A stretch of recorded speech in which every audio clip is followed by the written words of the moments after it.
Hey, good morning, everyone. Thank you so much for being here today. I'm very excited to have you here. This is obviously a required training, but we're so happy to have so many of you here live. So this is great. This is going to be kind of our starting point for all new affiliates to take this training. So they'll be going through a series of video trainings, and then this is going to be the compliance training. And so we wanted all of our existing affiliates to also have it. So this is going to be great. Thankful for Rocky and Jerry being on the team and doing so much work on this. This is going to be awesome. So let me go ahead and share my screen here. And we'll get things rolling.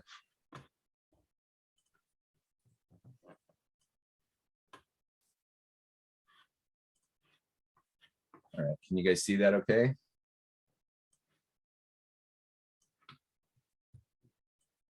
Perfect.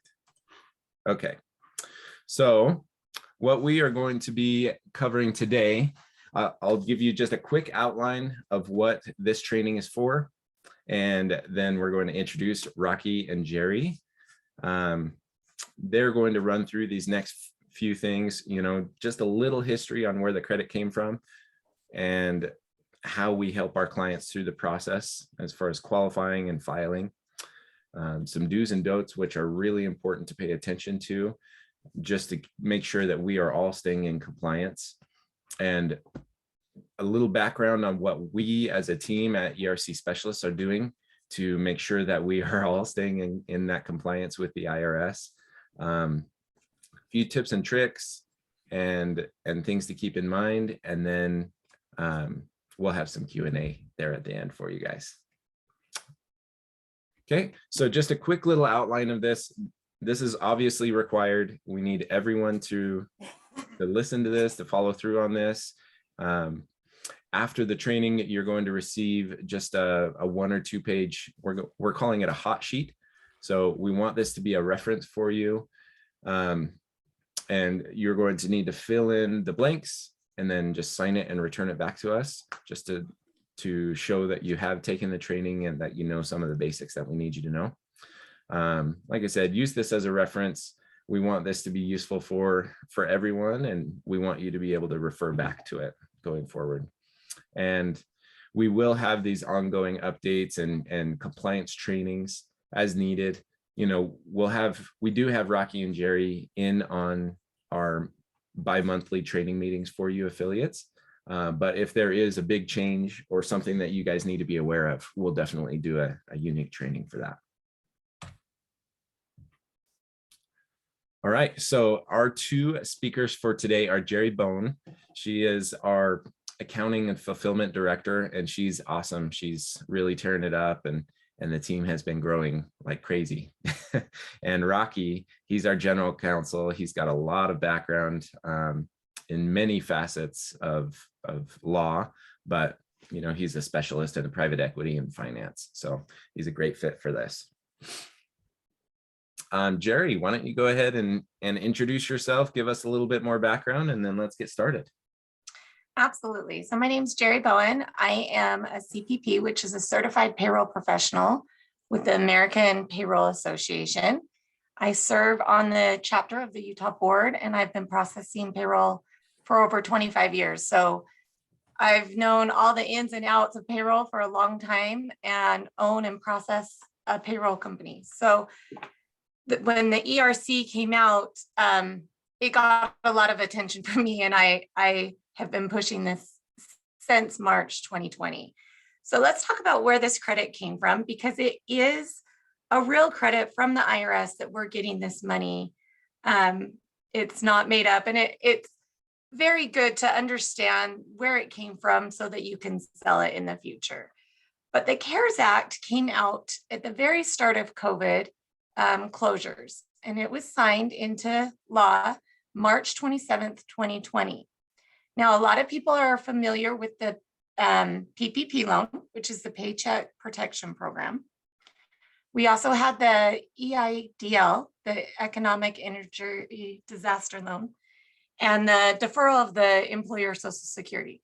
So these are good to know because a lot of businesses are very familiar with these, but they're not as familiar that there was an employee retention credit that I have bolded there that was part of that CARES Act. The employee retention credit really went unseen because the PPP loan was so popular. And at the time of the CARES Act, when it was written, you could only have one or the other. So at this time, even though the employee retention credit came out, I was only filing a couple of these returns because it would only be if you didn't have a PPP loan. Fast forward to the end of December 27th, 2020, the last thing that Trump really signed and put into motion was the Consolidated Appropriations Act.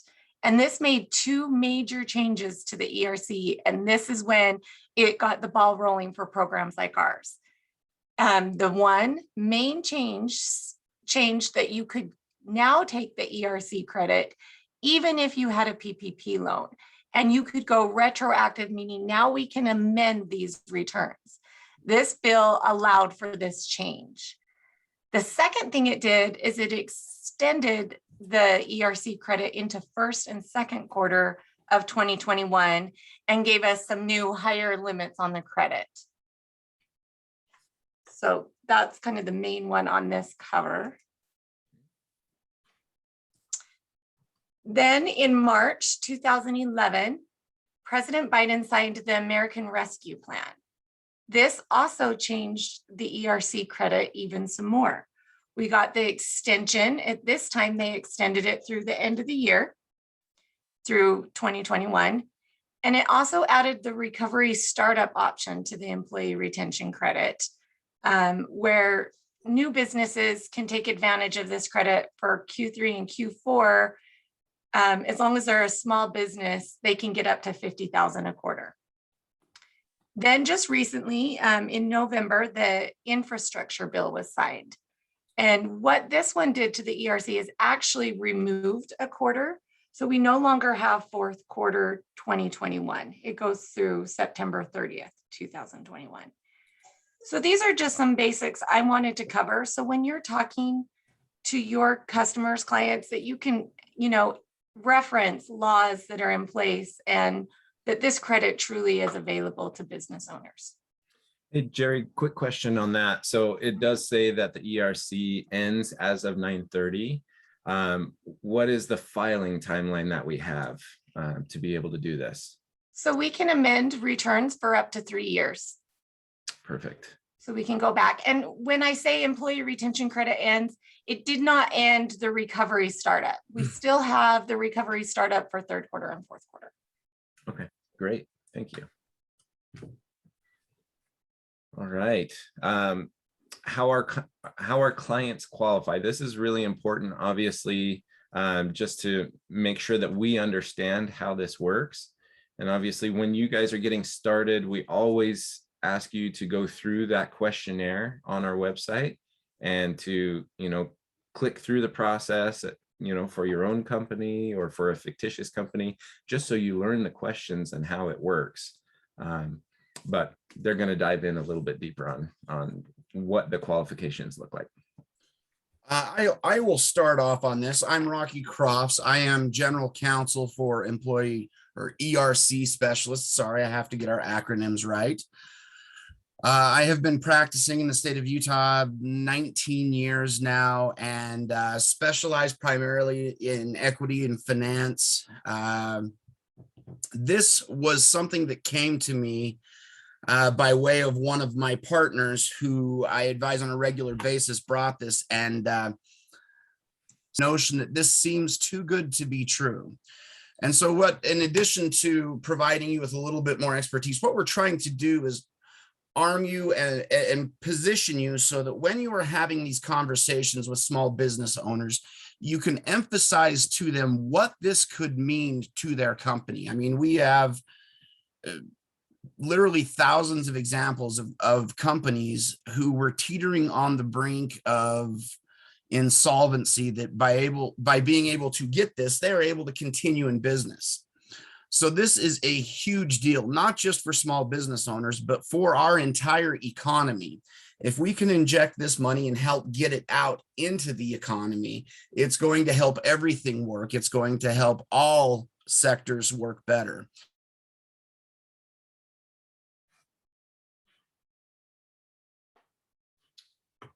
Are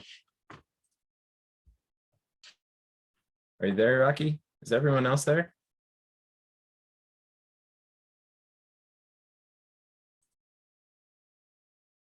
That had been given out. And the reason that is such a small number is because so few people knew about it. And those who did know about it were confused because they thought it was a PPP loan or the employee retention credit. And now it's been changed to where you can have both PPP and employee retention credit. So how we qualify, there are three primary ways to qualify. The full or partial shutdown. If a business was fully or partially shut down due to a governmental order, those governmental orders can be from the federal government, state government, a city government, a county government, any order that required a business to shut down fully or partially. We can use a restaurant as a perfect example. Most restaurants were closed for service during this period of time as a result of governmental orders, whether it was distancing or a stay-at-home curfew. Any of those orders qualify. We actually have a phenomenal database of these shutdowns that are aggregated and then sorted by state and jurisdiction, depending on where you are or where you're trying to sell this at. So that's something that we're going to make available, I believe, through First Promoter, right, Rusty? Yeah, we can do that. The second component, now under full or partial shutdown, before I move on, essential businesses didn't qualify under this because they weren't shut down, but we do have some hybrid businesses that have essential components and non-essential components. If it has an essential component and a non-essential component, and the non-essential component was shut down, if that component of the business is more than what is a nominal amount. Now, the IRS defines nominal as greater than 10% of the business. When we use the term nominal, and you're going to hear that a couple of times throughout this training, it's what the IRS has defined as 10% or more of the business. We take much of this information and these definitions directly from the IRS, and most of what we have comes from IRS Notice 2021-20. The IRS will occasionally put out guidance on programs like this to provide people with additional information. They didn't get a lot of information from Congress when they got this either. It was dumped on their desk, and they were told to develop a process and a procedure to do this without adding any additional people at that time. So they had a pretty steep learning curve at the beginning. After full or partial shutdown, we have revenue. And what this gross, we call it the gross receipts test. What this gross receipts test says is in 2020, if your gross receipts were 50% of that of the same quarter of 2019, then you would qualify under the gross receipts test. The good thing about the gross receipts test is, let's say your gross receipts are 40% of what they were in 2020 or 2019 in 2020. You automatically are going to qualify not only for that quarter, but for the next quarter, because until your receipts return to 80% of what they were prior, the prior quarter of 2019, you are going to continue to qualify. Now in 2021, that has been altered to where it's a 20% decline in gross revenue rather than a 50% decline. And it's the same thing. If you qualify for the one quarter, you're going to qualify for the second with a small exception. Jerry, can you tell us about that? Yeah, so what I was going to touch base on the revenue is really focus on just pre-COVID numbers. So think 2019 pre-qualify. As far as what you were saying on are you talking about the reference period, the quarter back? Yes. So if you qualified in Q2 for a revenue decrease because your sales were down 20%, you will automatically qualify for Q3. So we do have that carryover, and the revenue is really black and white. So if a client qualifies that way, we don't even get into the questions of the shutdowns, because that is an easy way to substantiate the credit. Thank you, Jerry.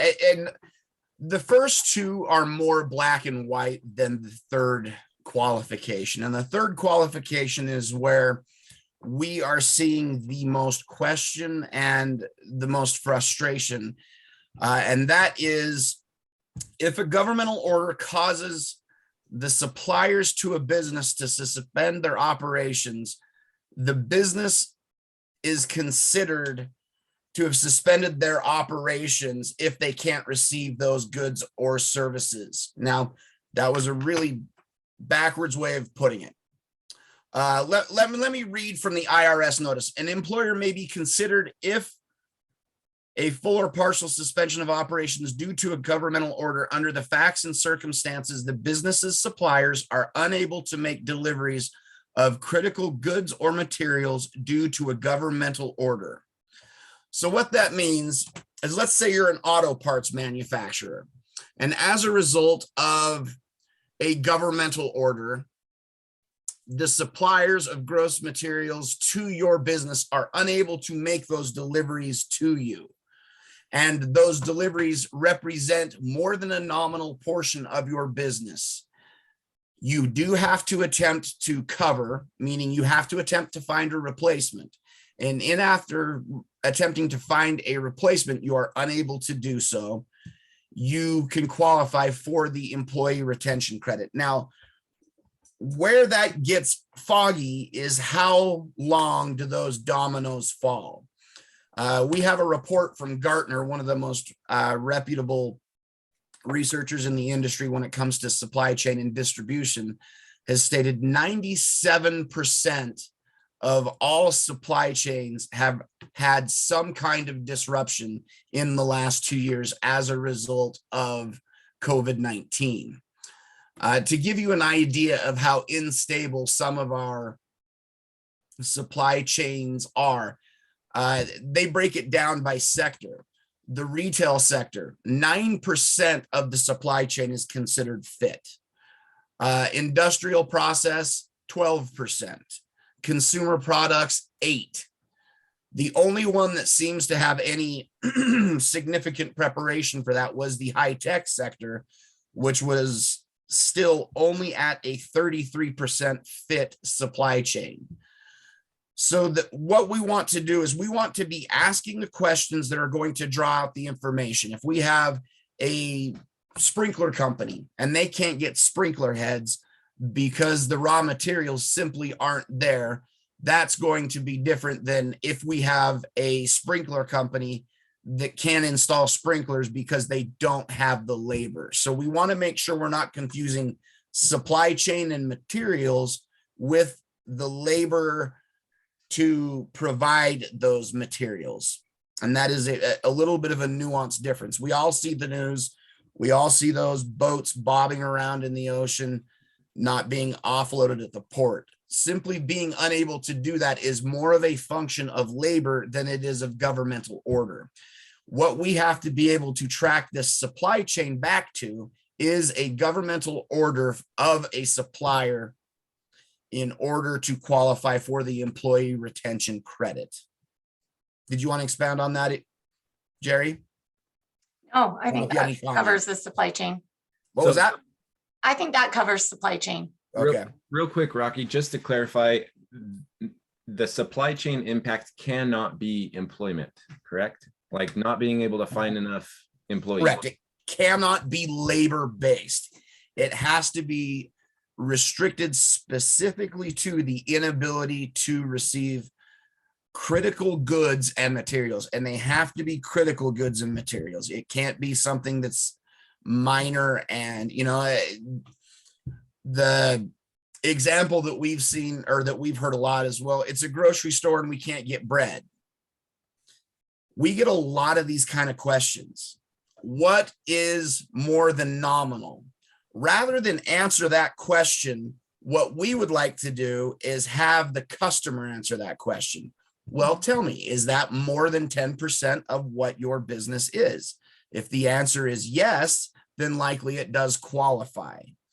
So there are going to be some mixes here. Some companies that provide a mixture of goods and services, and those goods are more than one or two different things. And we have to, it's a consideration according to the IRS of the facts and circumstances, meaning we have to look at it as a totality. Did this have more than a 10% effect on the business? That's the definition of nominal, 10% or more, particularly for supply chain. And not everybody is going to qualify for this credit. There are going to be a very large portion of small business owners that do, but not everyone does. And it's okay to say no, that it does not qualify, because we would much rather catch that on the front end and move on to another business that does, than file documents and have to unwind things on the back end, which becomes just a real hassle, to put it politely, to unwind this from a legal and from a documentation perspective. Yeah, that's a really good point, Rocky.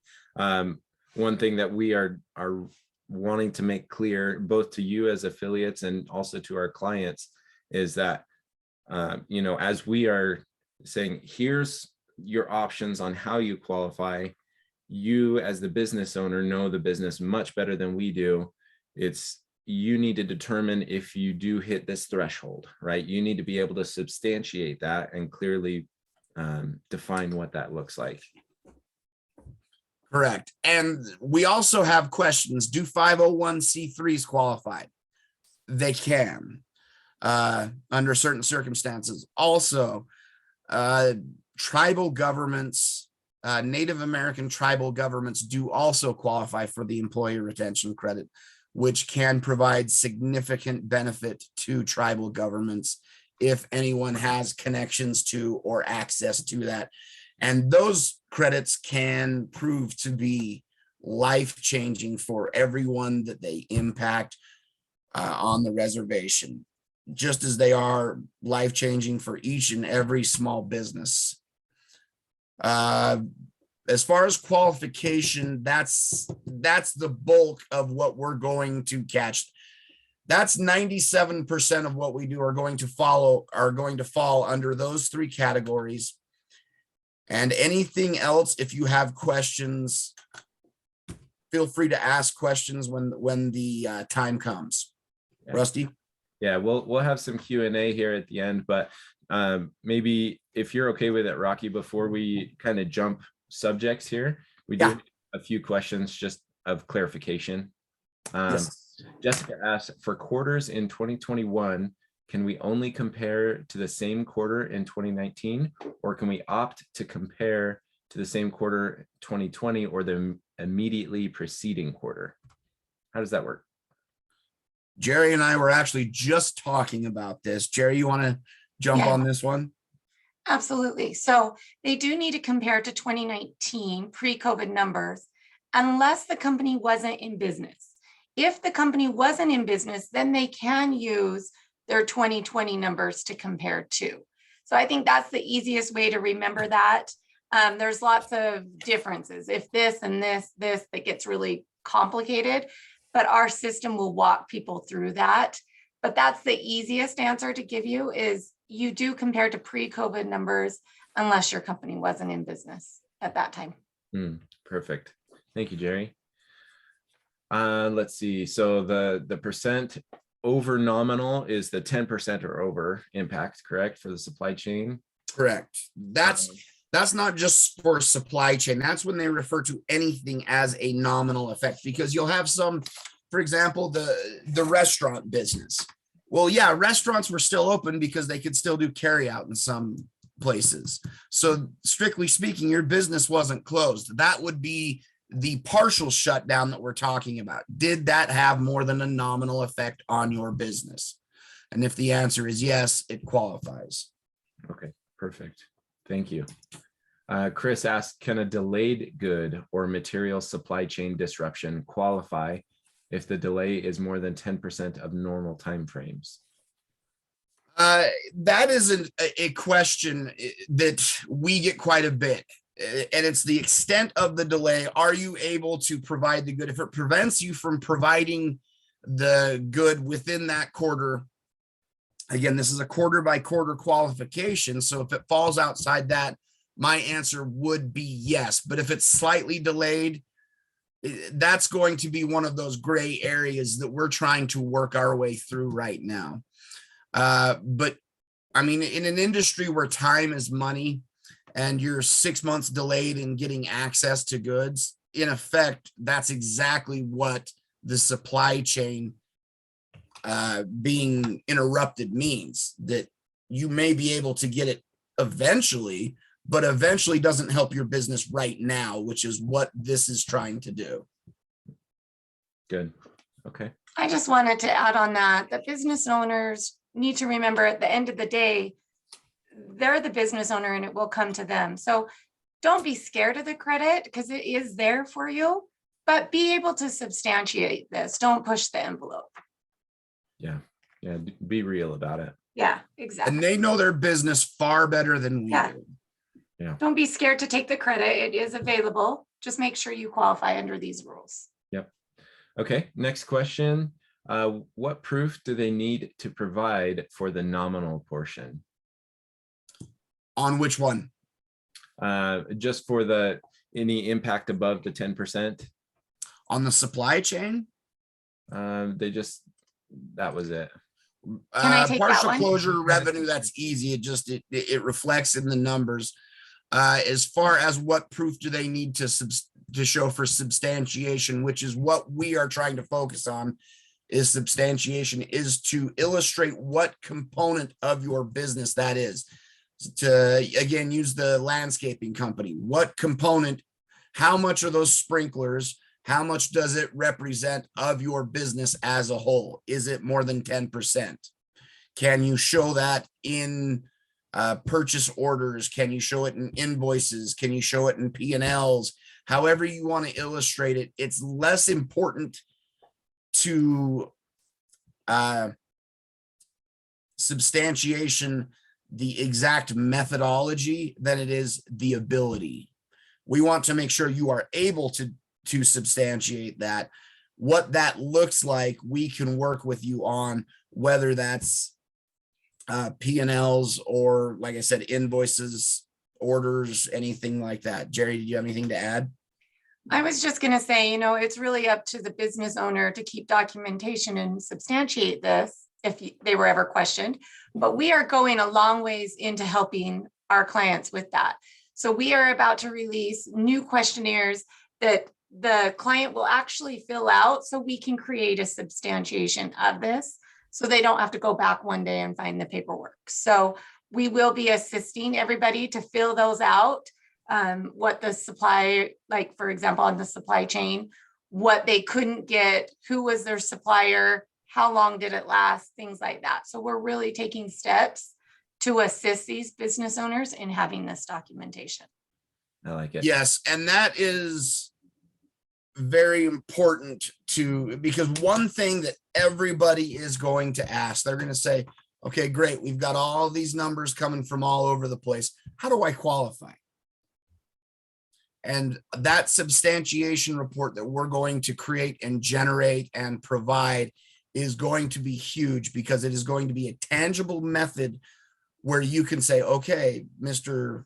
or Mrs., not to presume gender, business owner, this is how you qualify. This is what component you qualify under. And these are the quarters you qualify for. And this is why.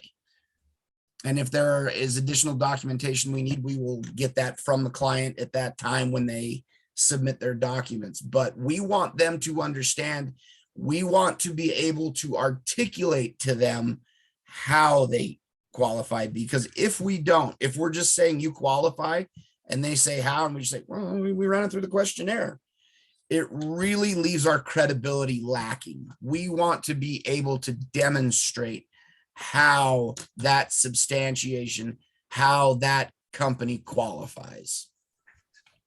Good. Okay, just a couple more. Sorry. You're There's fine. a lot coming through. What about if the company changes their cleaning sanitation protocol that impacts their business 10% or more?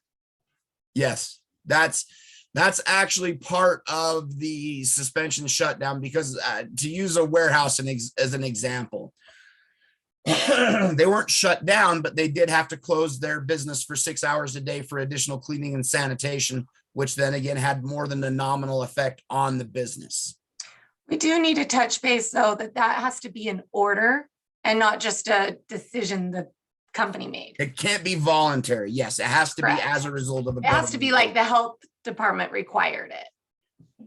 Okay, perfect. Everything goes back to a government or a local order.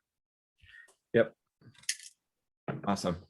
There are a lot of questions about the tribal tribal credits and nonprofits, how they qualify and how we can help them through the process.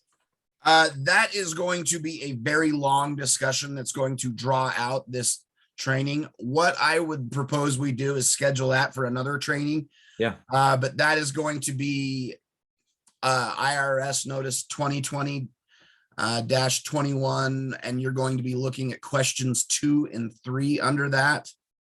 Beautiful. And we could just post those too, so that they have those Yeah. now after the meeting. So yeah, I mean, it's those qualifications are very nuanced and they're going to be kind of few and far between. So reference that publication, and it provides a clear question and answer for both the nonprofit and the tribal entities. So that's the IRS notification 2021 2020-21. 2020-21. Yes. Last So it's the year and then the number of notification that it is of that year. Perfect. Okay. Is there a difference between suspension and shutdown? As far as the terminology, like the difference Yes. between full or partial suspension or full or partial shutdown? I mean, yes, there is definitionally, but functionally, no. I mean, suspension obviously is going to be an alteration where it's pushed out, and a shutdown is something where it's stopped. But functionally, it has the same result. Okay, perfect. Thank you. All right, let's keep rolling. Things to do. So these are some things that we want you guys to make sure you are doing in your day-to-day practice of introducing this and helping your clients through the process. Rocky. One of the things I want everyone to do is emphasize the importance of this credit to their business. Like I said, we have had several businesses who are big names here in our area that were struggling to the point that said, we didn't know what we were going to do. We're living on lines of credit and we were going to have to shut down. We want you to emphasize this is important. This is real. This is a big deal. Along with that, we want you to emphasize the importance of giving us honest, accurate, timely information when you, 1, fill out the questionnaire, and 2, provide the documents to us. We have some people who will go through the questionnaire as just kind of let's just see what we qualify for. And then we end up basing documents on it after they've signed a contract and submitting documents. And they say, well, wait, those weren't actually our real numbers. Our numbers are this. Mm-hmm. So it is important that you emphasize to them that they be honest, accurate, precise, and forthcoming with us. We have no problem talking to or working with CPAs. Frequently, we will hear from a client, my CPA has looked at this. My CPA says I don't qualify. Why do you say I qualify? Do not insult their CPA. They are professionals. They are doing the best they can at what they do. But to take an average CPA firm, let's say we have a CPA who has 300 clients. And for each person or each client, they have 10 employees. And for each employee, it's going to take them about 2 hours to file this. So multiply that by what their clients are, and you'll begin to understand why they don't know more about this. They simply don't have the bandwidth for it. They don't have the expertise. I do have CPA friends who are in large firms, in the dental industry, for one, that all they do is dental accountancy. All they are doing right now is filing employee retention credit forms, which is really irritating because I want them to come to us. But they may not understand, they may not be aware of the changes that have been made, particularly with the PPP, and they may not be able to get their head around why a company qualifies. If you have a question that you cannot answer, please do not guess. Don't try to seem like you are more knowledgeable than you are. If anything, it adds credibility if you can say, you know what, I don't know the exact answer to that. This is literally based upon thousands of pages of United States Congress Act. We all know how clear those can be. And on top of that, it's compounded by the fact it's administered by the IRS, interpreted by the IRS, which is the general rule is the person you're dealing with at the IRS is going to have a high school level reading ability. So remember that when you're dealing with them, be patient, but also do not fake things. Do not hesitate at all to ever reach out to us and ask questions. One of us will be available to answer those questions, because as hard as we try in this training to catch what we can, there are always going to be one-offs. There are always going to be, well, gee whiz, my company has this wrinkle. Please reach out, because I would rather have a couple of minute phone call with that individual to answer questions than either guess and get it wrong and file them when we shouldn't, or push them away when they would qualify and it could potentially be life altering to them. Our website is an incredible resource of information, of tools. Each of you have access to certain assets through your portal as an affiliate, and we're going to be increasing those assets. Like I said, we're going to add things like this database that shows all the governmental orders, shutdowns, whether it's in California, Rhode Island, North Dakota, Florida, Georgia, wherever, it's state by state. We're going to continue to try to compile lists for large metropolitan areas as well, because we know places like New York City and San Francisco also had nuanced rules. So we want to make sure that you know that those resources are available. Be careful when you are talking about supply chain, that you don't overpromise and overcommit. And that goes for anything. Don't give them numbers. Don't overpromise on the amount they're going to get. Don't overpromise on the time frame that it's going to take to get this back, because the IRS is backlogged as always. Anything else either of you would like to add to the do's? I think you're No, good. I mean, I had added to read the website because a lot of this information is there. So just get familiar with it, look at it. You don't really need to get in the weeds of this credit and understand everything. You can refer your businesses, your clients to our website. We've got a lot of information there. Yeah. We do want that to be a depository of a lot of information and keep everyone up to date on all the changes and updates. So, well, and there are enough businesses out there that qualify. You don't need to burn your time on the small ones. I mean, it's kind of the 80-20 rule. You're going to spend 80% of your time on 20% of your people, and those generally aren't the big credits anyway. right. things to not do. These are the things that give me more gray hair and heartache and make me lose sleep at night. I can't tell you how many times I've heard people, affiliates, promoters say, this is free money. It absolutely, positively, 100% without equivocation is not free money. This is a tax credit given for, in addition to the payroll taxes you paid, the payroll that you paid, and a reward for keeping on employees during the most difficult financial crisis of our generation. Do not say it is free money. They have already paid this money. They're getting it back. It's their money to begin with. Don't promise everyone that they qualify. If you go to some other places, some other servicers of ERC, they will say, everyone qualifies, just come to us and we'll figure out how. That's not going to be us.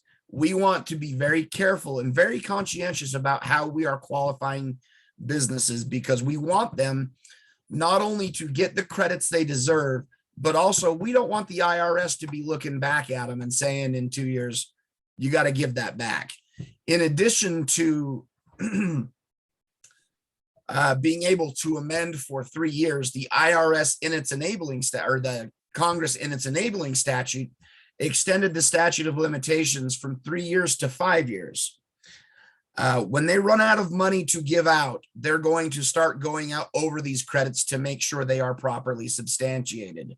So we want to make sure that we are doing that the right way. Don't tell them how much they're going to get. We do have on our site how much is possible to get per employee. But if they ask, well, how much can I get? I've got 15 employees. Don't do that math in your head. I don't know about you. I am not a math person. I couldn't do that math even if I wanted to. So it's great for me. I can't do it even if I wanted to. But the best way to figure out how much could I get, go to the website, do that survey. It's going to take them 10, 15 minutes. And that will be a very good answer to about how much they can get. It is important that we not coach them in giving their answers also. Because once you start coaching them, you go from a position of assistance to advocacy. And once you go to advocacy, you start having issues of, well, you're providing me legal advice. And we don't want to be anywhere near that. We are not the play with the gray area and ride right up to the edge company. We are stay in the clear and be as safe and conscientious as possible to assure we're providing the best service we possibly can to all of our clients. When you talk about supply chain, do not tell them that labor shortages qualify them for the supply chain disruption. Also, do not say the IRS has added additional ways to qualify because the funds weren't being dispersed. I've heard that. It's simply not true. The qualifications are what they are. The only alteration that I know of, and Jerry could jump in and correct this, the only alteration I know of that's changed of significance to what we're doing is the change with PPP now not being a disqualifier. There was a little more emphasis placed on the supply chain qualifier, correct? Not That's really. my hot topic. I love to talk about Yeah. this one. The supply chain has been there since the start. Mhm. It has come from when we refer to this IRS notice, it all comes out of question 12, and it's literally a single paragraph, but it is so meaningful and fundamental in what impact it has on the employee retention credit. So we want to be careful about how we're presenting that. Yeah. Very cool. The Awesome. supply chain is part of the full and partial shutdown that's always been there. It's the clarification of it that has opened it up. And as you research it more, why we started sharing that more, because now we feel comfortable with the information we have on it. Gotcha. Okay. Perfect. Anything else on this before we move on? Please don't say free money. Don't say that, guys. Perfect. Yeah, it's a refund. Yeah. That's what you've done. Okay, so am I covering this one? Yeah. I think so. All right. So how we are staying in compliance with the IRS, we have a team of experts who study this tax credit. Me and Rocky are working on this full time. We're looking at it. We've got other people, but we advise as well. And we're ongoing watching this credit for everybody. We actively, sorry, I've just got to move this screen so I can read it here. So we're studying it, we're actively researching it. We're going through all the notices and the updates. And as we get questions, we go back and we just keep covering everything. We're also researching, and Rocky has been a big help with this. We're researching COVID closures throughout the country and how they affected the businesses and how we can substantiate these returns. As a team, we actually hold weekly meetings with our corporate staff and we ensure compliance across the board. And then for you guys as our affiliates, we have twice a month trainings to keep you updated and knowledgeable. We're really, and this is why we are doing this training as well. It's very important to us that we are in compliance.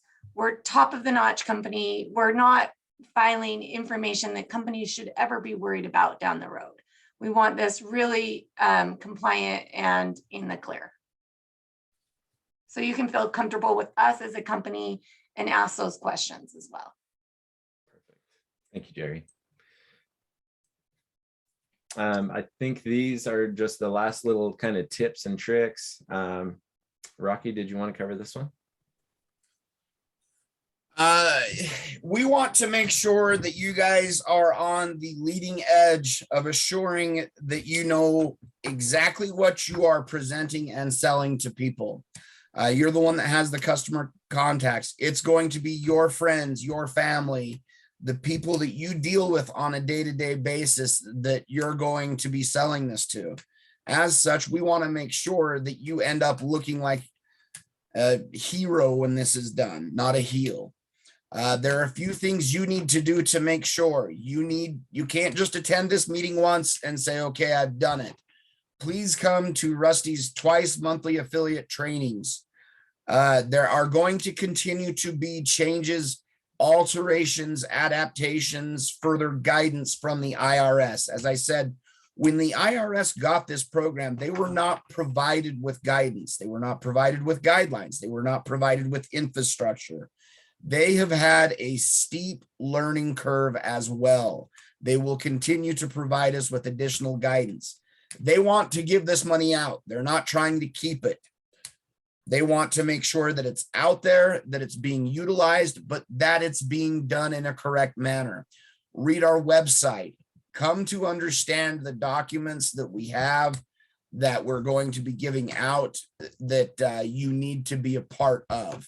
The back end of that, you don't need to know quite as much. We can take care of that, but familiarize yourself with our website, how it works, how your portal works, how all of your tools, your assets, and everything that you have at your disposal works. Keep in good contact with Rusty. He loves phone calls. Or emails, and then we can set up a phone call. Yeah. That was a joke. Yes. By all means, just email us when you have a question. Email is the best way to get in touch with us because then it allows us to help kind of spread the burden on that because we do have so many of those coming in. Yeah. When we tell you to do something or not do something, please follow through. This is an IRS credit. This is I don't want to make this seem overly dour, but this is a serious matter. We are filing amended tax documents. It is important that they be accurate, that they be honest. My name goes on every single one of them. So I want to make sure that when we give them out or when we submit them to the IRS, they are as exact as humanly possible. If you have questions, please do not hesitate to ask. I can't keep up with the questions that are popping up on the bottom, but I can see if we've had 40 some odd questions since this started, this is, I mean, a half an hour training. This is going to continue. We're going to continue to have questions and evolutions in this. So please ask those questions. We are very prompt in getting back to you, and we will occasionally say also, you know what, I don't know, but I will get back to you with that as quickly as I can. Yeah, I think that's really, really important. And that is one of the reasons why we have that Facebook group for us. If there's a question, and some of you affiliates are really, really good about this, if there's a question that you think might benefit someone else to hear the answer to, please post it on there, and then we'll answer that as soon as we can. And so everyone can learn. You know, we want that to be a good community for you guys to learn from. Thanks, Rocky. I did want to just kind of chat about the time frame. So our process as a whole, you know, start to finish, once we have the client go through the initial questionnaire, through the actual submission to the IRS, once we have the right paperwork from the client, it takes less than a week. Okay, so that's really quick. We have some awesome technology on our side, and it's been really helpful to eliminate that bottleneck that so many companies have with this. Once that file is actually submitted to the IRS, it's actually a paper submission where we've got people just printing out and stuffing envelopes for this. Thank you, IRS. Yeah, the IRS does not accept amended payroll returns e-file. So this isn't just us, this is an IRS rule. Yeah, exactly. Yep. So we're following the IRS guidelines again. Once it's off to the IRS, their minimum processing time is 16 weeks, and it's currently, you know, 60 to 90 days behind. So that's why we're saying the 6 to 7 months is kind of what they're working to stay within. But again, we need the proper documentation. We need you guys to understand what that looks like. So we do need you to go through that questionnaire, keep up to date on those questions. Jerry mentioned that those questions are going to be changing a little bit. And they will be they will be continually updated as the IRS provides further guidance. So keep up to date on that. And we need your help really to introduce this to your clients, to help them go through that initial questionnaire on our website. And we need your help through that document submission step. So we really do, you know, they respond so much better when their hands held, you know, by someone that they know. So that's where you guys come in. All right. Thank you guys so much for coming on today. This has been awesome. I'm going to stop sharing my screen, and I'm going to open it up to questions, because we've got a lot of questions coming out. Desari, I think she's asking some general questions maybe that she's come across with some of the clients that she's been working with, and she's been very busy. So let me scroll back up to it. There we go. She said, my CPA said I don't qualify. She wants to know how she should address that. One easy way to approach the CPA problem is we have certain customer service representatives that we can actually get them on the phone with a CPA if it's necessary. We want to make sure it's worthwhile. But most CPAs, when they say they don't qualify, the question I would have is, why do you say I don't qualify?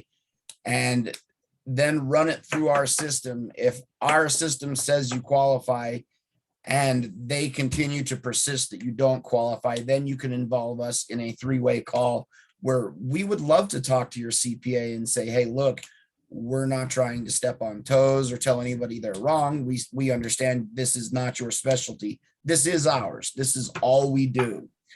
You know, some people I've seen a comment here or two that we're a fairly new company. That's correct. We are a fairly new company because this is a brand new credit. This is not something that existed 2 years ago, so you're not going to find old companies for this. But with the CPA, make sure that you're not just flat out saying, you know what, you're wrong. These guys say this. Involve us, involve them so they can feel like they are a part of the solution. I love that. That's perfect. Thank you. Yeah, so another one was, what's the best way to handle questions I'm not sure of? First, we have an affiliate library on YouTube. As you're going through the onboarding process, you'll get that link. It's also in your assets folder on your dashboard. So upper right-hand corner on the dashboard, click assets. It's that second link is your video library on YouTube. We're always adding more videos to that. Go to our website. There's a ton of information on there, and we're keeping everything up to date, right? So for that CPA question, chances are their accountant or their CPA isn't up to speed on the latest, definition or further guidance that